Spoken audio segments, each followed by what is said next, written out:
Welcome back to the Rich Dad, Poor Dad series. I'm your name, and today we're diving into the book's introduction, The Tale of Two Dads. In video 1, we set the stage for this journey. And now we're going to meet the two men who shaped Robert Kiyosaki's entire approach to money. One was his biological father, the poor dad, and the other was his best friend's father, the rich dad. Their contrasting views on wealth, education, and life are the foundation of everything we'll learn in this series. Let's get started. So, who are these two dads? Robert's poor dad was his real father, a highly educated man with a PhD who worked hard as a government employee. He believed in the traditional path. Go to school, get good grades, find a stable job, and save for retirement. Sounds familiar, right? On the other hand, his rich dad was his best friend's father, who never finished high school but became a successful entrepreneur and one of the wealthiest men in Hawaii. He believed in financial education, taking risks, and building businesses. These two men couldn't have been more different, and their advice reflected that. Here's where it gets interesting. Poor Dad would say, "The love of money is the root of all evil." He saw money as something negative, almost dirty. Rich Dad, though, countered with, "The lack of money is the root of all evil." He believed that financial struggles cause stress, limit freedom, and hold people back. This isn't about judging one as right or wrong. It's about seeing how their mindsets shape their lives. Poor Dad, despite his education, always struggled financially. Rich Dad, despite his lack of formal schooling, built massive wealth. Why? Because of how they thought about money. Let's break it down. Poor Dad valued education, job security, and playing it safe. He wanted Robert to get a good job with benefits and climb the corporate ladder.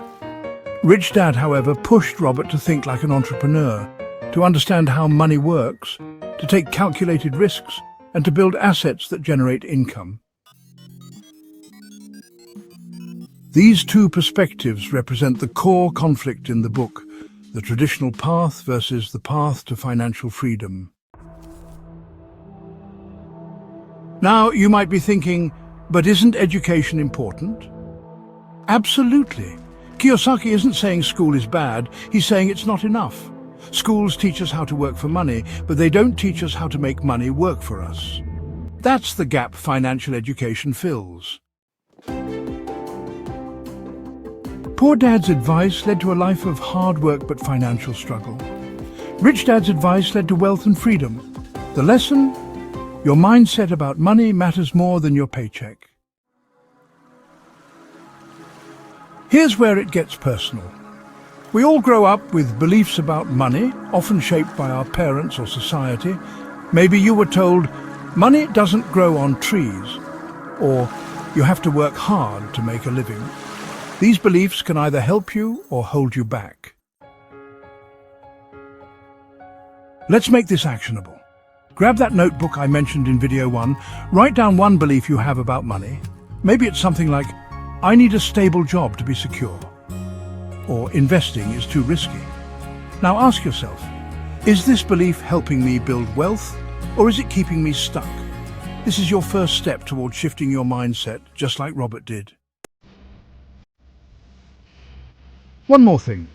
This isn't about rejecting your upbringing or blaming anyone. It's about awareness. Understanding where your beliefs come from helps you decide if they align with the future you want. And if they don't, it's okay to change them. That's what financial education is all about, empowering you to make choices that lead to freedom. So, to wrap up, The Tale of Two Dads sets the stage for the entire book. It's not just about rich versus poor, it's about mindset. Poor Dad's traditional path led to financial struggle, while Rich Dad's entrepreneurial mindset led to wealth. The question is, which path are you on? That's it for today. In video 3, we'll dive into lesson 1. The rich don't work for money, It's a game changer and I can't wait to share it with you. Hit subscribe and turn on notifications so you don't miss it. Before you go, drop a comment below. What's one money belief you grew up with? Let's start a conversation. See you in video 3.